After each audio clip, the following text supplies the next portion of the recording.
नमस्ते बच्चों, कैसे हैं आप सब? आप सब पढ़ने के लिए तैयार हैं? आइए आज कुछ नया पढ़ते हैं। चलिए मैं आपको एक चुटकुला सुनाना चाहती हूँ। एक चींटी और हाथी दोस्त थे। दोनों जंगल में रहते थे। उसी जंगल में एक तालाब भी था। एक दिन हाथी नहाने के लिए तालाब में गया और थोड़ी ही देर बाद चींटी तालाब के किनारे आकर जोर जोर से चिल्लाने लगी, हाथी बाहर निकल, हाथी बाहर निकल।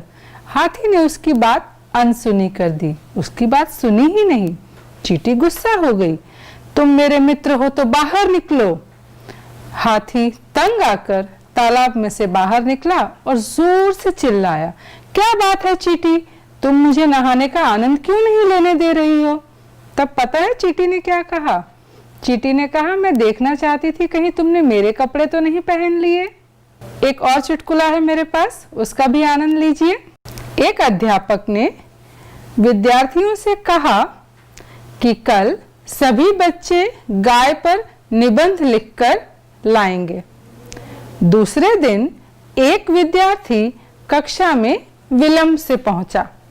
जब वह आया तो एक गाय को लेकर कक्षा में आया जिस पर निबंध लिखा था। सभी बच्चे हंसने लगे। देखिए, वह विद्यार्थी गाय को लेकर कक्षा में आया और गाय के शरीर पर उसने निबंध शब्द लिख दिया था। अध्यापक ने क्रोधित होकर जब पूछा तो उसने कहा कि आपने ही तो कहा था कि गाय पर निबंध लिखना है, मैंने वही तो किया है। जरा मुस्कुराइए। तो बच्चों, अभी आपने 2 चुटकुले सुने। चुटकुलों से हमारा मन हल्का होता है, हमारा मन आनंद से भर जाता है। जो बच्चे रोनी सूरत बनाकर बैठे रहते हैं उनको पढ़ाई भी समझ में नहीं आती है। समय पर उठना, समय पर काम करना और जीवन में हंसते रहने से आप सफल हो सकते हैं।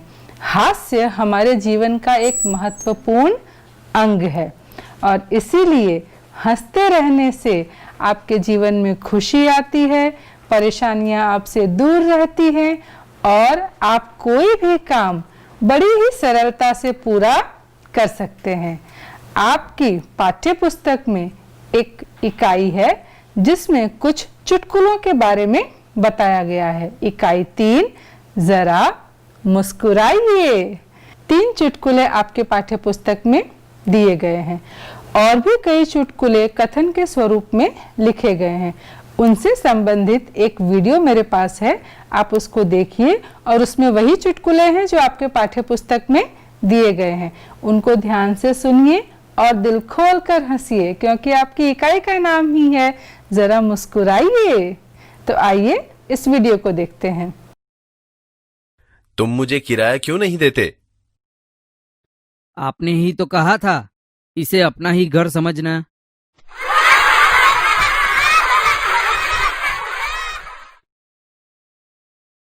सोनू का सिर फट गया। यह कैसे हुआ?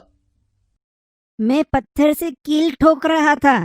एक आदमी ने मुझसे कहा, गधे, कभी खोपड़ी का भी इस्तेमाल कर लिया कर।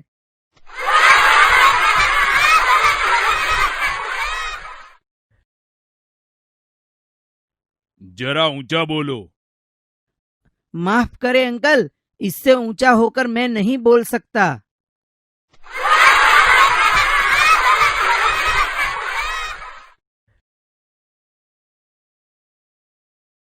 डब्बू, इतिहास में तुम फेल कैसे हो गए? क्योंकि सभी प्रश्न उस समय के पूछे गए थे जब मैं पैदा भी नहीं हुआ था।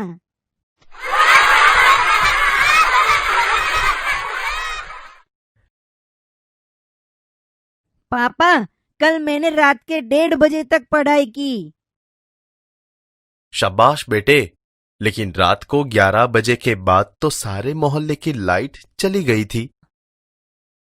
मैं तो पढ़ने में ही इतना मग्न था कि मुझे पता ही नहीं चला।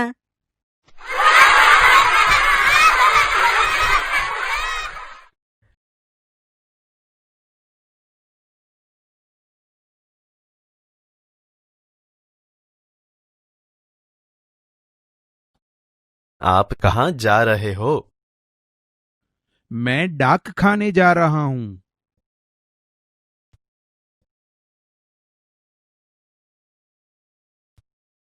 ही कितना भूखा है, कागज पत्र भी खा जाता है।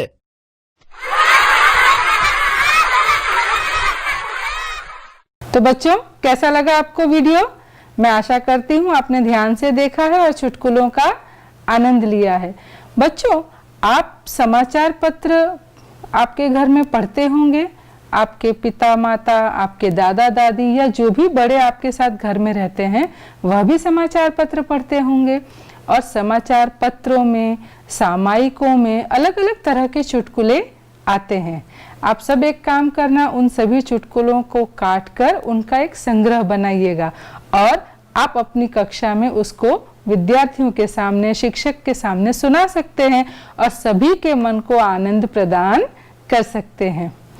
अब हम आगे देखेंगे कि इन चुटकुलों वाले पाठ्य पुस्तक में कुछ अभ्यास की प्रवृत्तियां भी दी गई हैं और इन अभ्यास की प्रवृत्तियों में हम क्या नया सीखेंगे यह तो देखने से ही पता चलेगा। अब अभ्यास की प्रवृत्तियां मैं शुरू करूं उससे पहले मैं आपसे कुछ कहना चाहती हूं। मान लीजिए मैं आपके सामने एक वाक्य कहती हूं, उसको ध्यान से सुनिएगा कि मैंने क्या कहा है। मैं अपनी माँ की आंखों का तारा हूँ।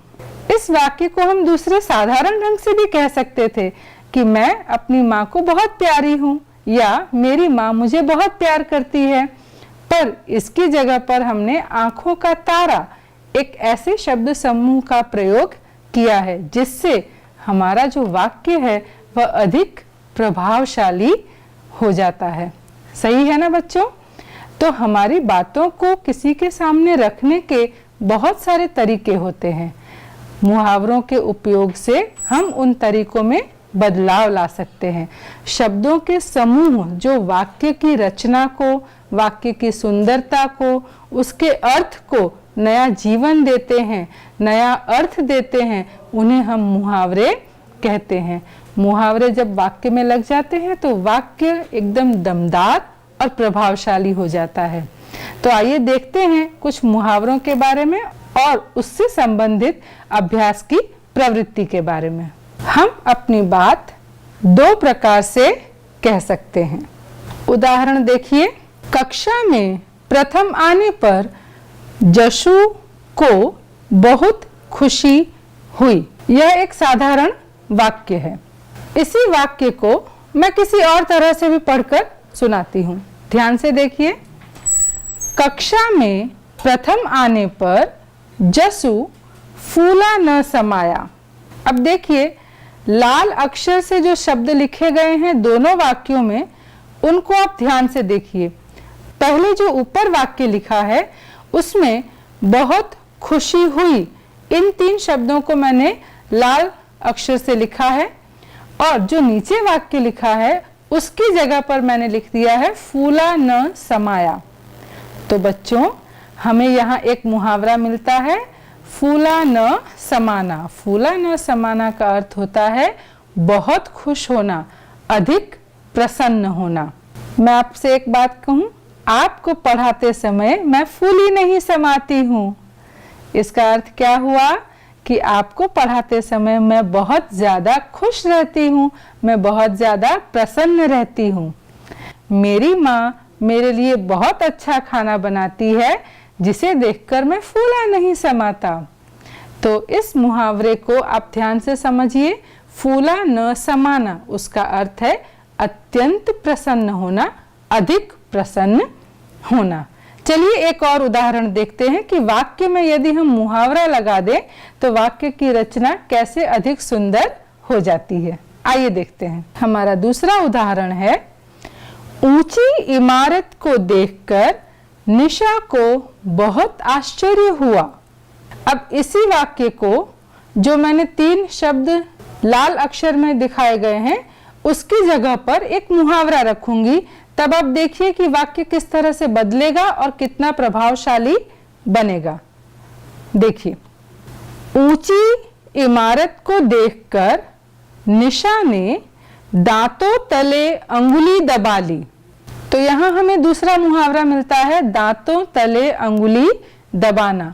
इसका अर्थ यह नहीं है कि निशा ने इमारत को देखकर अपनी अंगुली अपने दांतों के बीच रख दी। यह एक कहने का तरीका है कि हम किसी बहुत ऐसी अजायबी चीज वस्तु को देखते हैं तो हम एकदम आश्चर्य में पड़ जाते हैं, हम बहुत ज्यादा आश्चर्यचकित हो जाते हैं। तो यदि हमें उस बात को दूसरे ढंग से कहना है तो हम उसके लिए किस मुहावरे का उपयोग करते हैं? उसी का जो अभी आपने देखा, दांतों तले अंगुली दबा लेना। जैसे मान लीजिए कि आप भारत देश के बाहर कहीं प्रवास करने जाते हैं और वहां बहुत ऊंची इमारत, बहुत नए नए तरह के मकान, कोई ऐसा जानवर जिसे आपने पहले ना देखा हो और आप बहुत ज्यादा आश्चर्यचकित हो जाएं, तो आप अपने मित्र को फोन पर या शिक्षक को वर्ग में कह सकते हैं कि उस जानवर को देखकर मैंने तो अपने दांतों तले अंगुली दबा ली। इसका मतलब यह होगा कि आप बहुत ज्यादा आश्चर्यचकित हुए थे।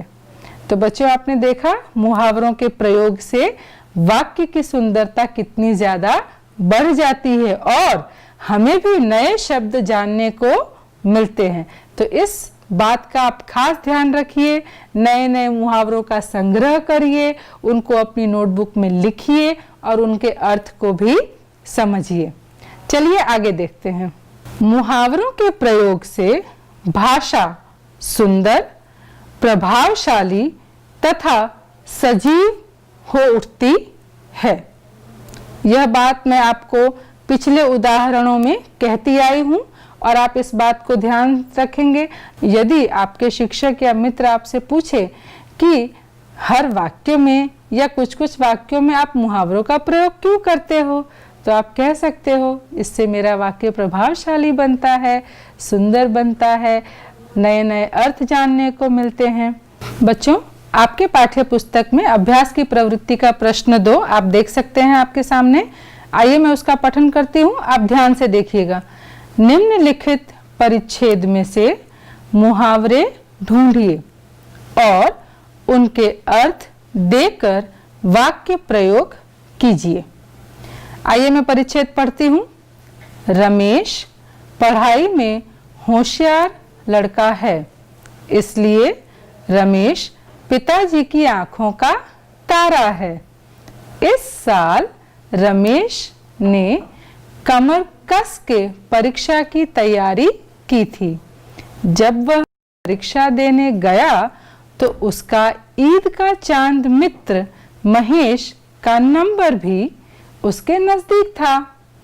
महेश आस्तीन का सांप निकला और वह अध्यापक की नजर चुरा के रमेश की कॉपी में से नकल कर रहा था। उस वक्त अध्यापक ने देखा और वे आग बबूला हो गए। आप सबने ध्यान से सुना बच्चों। अब जो प्रश्न 2 में हमें सूचना दी गई है कि हमें मुहावरे ढूंढने हैं और सिर्फ ढूंढकर खत्म नहीं कर देना है, उनका अर्थ लिखना है और वाक्य में प्रयोग भी करना है। तो चलिए एक बार मैं फिर से पहला वाक्य पढ़ती हूँ। रमेश पढ़ाई में होशियार लड़का है, इसलिए रमेश पिताजी की आंखों का तारा है। तो यहाँ आपको मुहावरा मिल रहा है बच्चों, बिल्कुल सही, आंखों का तारा। बहुत अच्छे, शाबाश बच्चों। आगे देखते हैं। इस साल रमेश ने कमर कस के परीक्षा की तैयारी की थी। कौन सा शब्द है जो वाक्य को खूब प्रभावशाली बना रहा है? कमर कस के, बिल्कुल सही। तो यह हमारा दूसरा मुहावरा है। आइए आगे देखते हैं। जब वह परीक्षा देने गया तो उसका ईद का चांद मित्र महेश का नंबर भी उसके नजदीक था। तो देखिए एक शब्द समूह है जो नया है आपके लिए, ईद का चांद, बिल्कुल सही। यह हमारा इस परिच्छेद का तीसरा मुहावरा है। आगे देखते हैं। महेश आस्तीन का सांप निकला। आस्तीन का सांप, यह भी एक मुहावरा है। और आगे क्या हुआ देखिए। और वह अध्यापक की नजर चुरा के रमेश की कॉपी में से नकल कर रहा था। नजर चुरा के, बिल्कुल सही। तो अब तक हमने 5 मुहावरे ढूंढ लिए हैं। आइए आगे देखते हैं। उस वक्त अध्यापक ने देखा और वे आग बबूला हो गए। आग बबूला, यह एक नया शब्द समूह जो आपके वाक्य को प्रभावशाली बना रहा है। तो देखिए बच्चों, आंखों का तारा, कमर कस के, ईद का चांद, आस्तीन का सांप, नजर चुरा के और अंत में आग बबूला। तो आपने देखा विद्यार्थी मित्रों, 5 वाक्य के छोटे से परिच्छेद में हमें कितने मुहावरे मिले? 6 मुहावरे मिले। ये सभी शब्द समूह हमारे इस छोटे से परिच्छेद को कितना सुंदर, प्रभावशाली और अभिव्यक्ति के तरीके को बदल देते हैं। जब हम इन शब्दों के साथ इस परिच्छेद को पढ़ रहे थे तब आपको खूब आनंद आया होगा और ऐसा लग रहा होगा कि इस परिच्छेद में ऐसा क्या है, बहुत नया है, कुछ आश्चर्यजनक है, कुछ नया जानने को मिलेगा। तो मुहावरे जो हैं वो हमारे वाक्य को सुंदर और सजीव बनाते हैं। अब इन मुहावरों को ढूंढ लिया है तो यहाँ पर तो हमारी बात खत्म नहीं होगी, उनके अर्थ पढ़ने पड़ेंगे और वाक्य रचना भी देखनी पड़ेगी। तो चलिए एक एक करके सभी मुहावरों के अर्थ को हम देखेंगे और उनसे बने वाक्य का आनंद लेंगे। चलिए देखते हैं। आंखों का तारा। आप सभी अपनी माँ की आंखों के तारे हैं। इसका अर्थ है बहुत प्यारा। आगे जो कुछ उदाहरण दिए उसमें यह मुहावरा आप देख चुके हैं। अब इसका वाक्य मैंने बनाया है। देखिए क्या वाक्य बन रहा है। पायल उसकी माँ की आंखों का तारा थी। इसको आप दूसरी तरह से कह सकते हैं, पायल उसकी माँ की बहुत प्यारी थी। चलिए जो दूसरा मुहावरा हमें इस परिच्छेद में मिला, आइए उसको देखते हैं। ईद का चांद, यह आपके लिए कुछ नया है। ईद का चांद होना। मैं 21 दिन के अवकाश के बाद आपसे मिलने आई तो आपने तो सोचा होगा मैडम ईद का चांद हो गई हैं, बहुत दिन तक दिखाई न देना। जब आपका कोई मित्र बहुत दिनों बाद आपसे मिले तो आप उसको कह सकते हो, अरे मित्र तुम तो ईद का चांद हो गए हो। यह भी एक वाक्य है। और मैंने एक और वाक्य बनाया है। विवाह के बाद मेरी दीदी तो ईद का चांद हो गई है, मतलब वह हमें ज्यादा बार मिल नहीं पाती हैं। चलिए आगे का मुहावरा देखते हैं। आस्तीन का सांप, यह भी आपके लिए बिल्कुल नया है और समझने लायक है। इसका अर्थ है बच्चों धोखेबाज होना। कई बार हम अपने किसी मित्र पे, पड़ोसी पर या जानने वाले पर विश्वास करते हैं और हमें उनसे यदि धोखा मिलता है तो जिससे अपेक्षा न की हो तो उसके बारे में यदि हमें लिखना हो तो हम लिखते हैं कि यह व्यक्ति आस्तीन का सांप निकला। कोई व्यक्ति हमारा दुश्मन है तो वह तो पता ही है कि वह हमारे साथ गलत कार्य करेगा, लेकिन जिस पर हमें विश्वास हो और वह हमें धोखा दे उसके लिए हम इस मुहावरे का उपयोग करते हैं, आस्तीन का सांप होना। देखिए इसके लिए मैंने क्या वाक्य बनाया है। मित्रों के समूह में आस्तीन के सांप से बचकर रहना चाहिए। यानी हमेशा ध्यान रखिए कि कौन धोखेबाज है और कौन सच में आपका मित्र है। आगे देखते हैं। नजर चुराना, इसका अर्थ है बचकर निकलना या छिपकर कोई काम करना। आप कुछ भी लिखिए, आपका जवाब सही होगा। देखिए इससे संबंधित वाक्य रचना से आप अर्थ अच्छे से समझ पाएंगे। गृह कार्य न करने पर विद्यार्थी शिक्षक से नजर चुरा के भाग गए। आपने कभी ऐसा किया है? सब कह रहे होंगे हाँ मैडम कभी कभी तो किया है, लेकिन नहीं करना चाहिए बच्चों। गृह कार्य हमेशा करना चाहिए, वह आपके फायदे के लिए होता है। तो नजर चुराना मतलब छिपकर निकल जाना या किसी से बचकर निकल जाना। अब अंत में शिक्षक आग बबूला हो गए थे, वह भी मुहावरा हमको मिला था, आग बबूला होना। आग बबूला ज्यादा क्रोधित होना। सामान्य हम जो गुस्सा करते हैं उसके लिए हम यह मुहावरा नहीं लिख सकते बच्चों। आग बबूला होना मतलब यदि हमें सामान्य क्रोध से अधिक क्रोध आ रहा है, जब हमारा क्रोध हमारे वश में ना हो, उसे हम कहते हैं आग बबूला होना। तो परीक्षा में रमेश नकल कर रहा था, तो यह देखकर अध्यापक आग बबूला हो गए, मतलब वे अत्यंत ज्यादा क्रोधित हो गए। आइए इसके वाक्य रचना देखते हैं। परीक्षा का परिणाम अच्छा न आने पर मेरे पिता आग बबूला हो गए। ऐसा होता है ना बच्चों, जब हमारे माता पिता हमसे अपेक्षा करते हैं अच्छे परिणाम की, और यदि हम अपनी ही गलती के कारण अच्छा परिणाम ना लाएं, अपने आलस्य के कारण पढ़ाई ना की हो, तो हमारे माता पिता आग बबूला हो जाते हैं। इसका अर्थ क्या है? उन्हें सामान्य क्रोध से ज्यादा क्रोध आता है, क्योंकि वे हमारे जीवन के लिए चिंतित हैं। सही है ना बच्चों? तो इस परिच्छेद में हमने 6 मुहावरों का पठन किया, उनके अर्थ लिखे और उनसे संबंधित वाक्य भी बनाए हैं। वाक्य प्रयोग करने का अर्थ आप जानते ही हैं कि हम जिस भी शब्द का या मुहावरे का वाक्य प्रयोग कर रहे हैं, तो वह मुहावरा वाक्य आप बना रहे हैं उसके अंदर वह आना चाहिए, उसी को हम वाक्य प्रयोग करना कहते हैं। अब आपके लिए गृह कार्य भी है। मैं कुछ और मुहावरे और उनके अर्थ आपके लिए लेकर आई हूं। उनसे संबंधित वाक्य आपको घर पर बनाने हैं और अपनी नोटबुक में लिखने हैं। शांति से आप कॉपी और पेंसिल ले लीजिए और आपके स्क्रीन पर जो मुहावरे और अर्थ लिखे हुए आ रहे हैं उन्हें लिख लीजिए और उससे संबंधित अच्छे वाक्य बनाइए और अपने शिक्षक को और अपने मित्रों को फोन पर सुनाइए। तो आइए देखते हैं गृह कार्य के लिए मैं कौन से मुहावरे लेकर आई हूं आपके लिए। मैं धीरे धीरे पढ़ूंगी ताकि आप आराम से लिख सकेंगे बच्चों।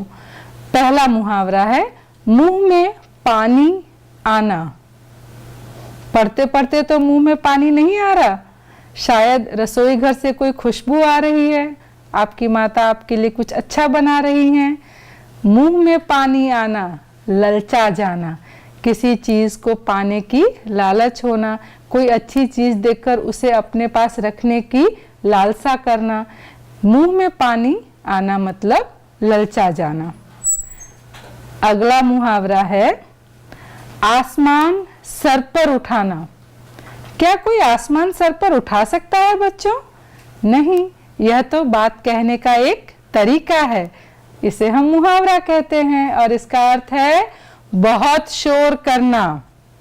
यदि आपने किसी दुकान पर कोई ऐसा वस्त्र देखा है जो आपको बहुत पसंद है और आप वह खरीदना चाहते हैं और आपके पिताजी ने कहा है कि नहीं, इस त्योहार पर तो हम वह नहीं खरीदेंगे, तो आप आसमान सर पर उठा लेते हैं, मतलब आप बहुत शोर करते हैं कि नहीं, मुझे तो वह चाहिए ही चाहिए।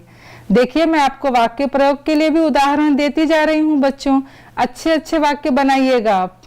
चलिए, तीसरा मुहावरा क्या है? पेट में चूहे कूदना। आपको पढ़ा रही हूं बच्चों, पर मेरे भी पेट में चूहे कूद रहे हैं। आपके भी पेट में चूहे कूद रहे हैं, मतलब बहुत भूख लगना।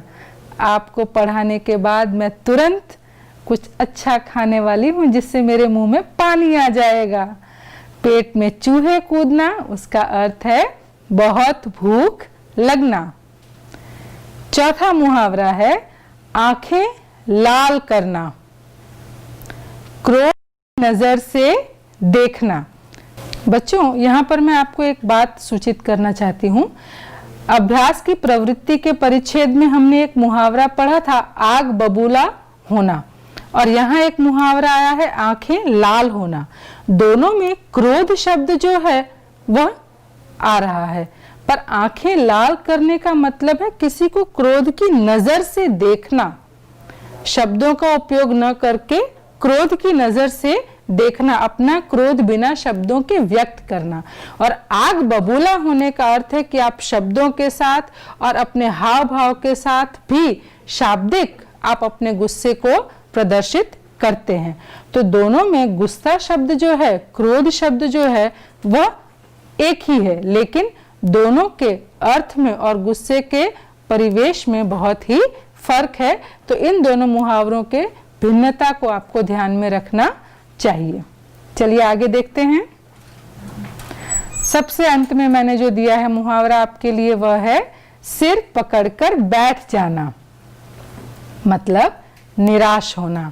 कई बार हम जो काम सोचते हैं वह हम नहीं कर पाते, तो हम क्या हो जाते हैं, निराश हो जाते हैं। तो यदि इस बात को हमें किसी को कहकर दर्शाना है तो हम इस मुहावरे का उपयोग कर सकते हैं, सिर पकड़कर बैठ जाना। मैं आशा करती हूँ आपने अपनी नोटबुक में ये सभी मुहावरे और अर्थ अब तक लिख लिए होंगे। एक बार और यदि आप सुनना चाहते हैं तो मैं आपको पांचों मुहावरे एक बार और पढ़कर सुना देती हूँ। आइए सुनते हैं। अर्थ नहीं बोलूंगी, अर्थ आप खुद सामने पढ़िएगा। मुंह में पानी आना, बिल्कुल अच्छे, शाबाश बच्चों। आसमान सर पर उठाना, अभी आप वही कर रहे हैं। तीसरा मुहावरा है पेट में चूहे कूदना। चलिए अर्थ पढ़िए घर पर। Very good. आंखें लाल करना, बिल्कुल सही। सिर पकड़कर बैठ जाना, बहुत अच्छे। तो बच्चों, वाक्य प्रयोग आप इन पांचों मुहावरों का करेंगे। कभी भी आप सिर पकड़कर नहीं बैठेंगे, इसका मतलब आप कभी भी निराश नहीं होंगे। पेट में चूहे कूदेंगे तो आप खाना खाइए, सही बात है। किसी की तरफ अपनी आंखें लाल मत करिए, मतलब किसी को क्रोध की नजर से मत देखिए, ठीक है। तो देखिए इन सभी मुहावरों का हमारे जीवन की अच्छी आदतों के लिए भी कितना असरकारक है, और इन मुहावरों से हम अपने जीवन को भी एक नई दिशा दे सकते हैं और समझ सकते हैं कि हमें जीवन में क्या करना चाहिए और क्या नहीं करना चाहिए। तो बच्चों, आज के लिए इतना ही। इकाई 3 जरा मुस्कुराए, इकाई 3 जरा मुस्कुराइए की जो बाकी की प्रवृत्तियां हैं वह हम अगली क्लास में देखेंगे।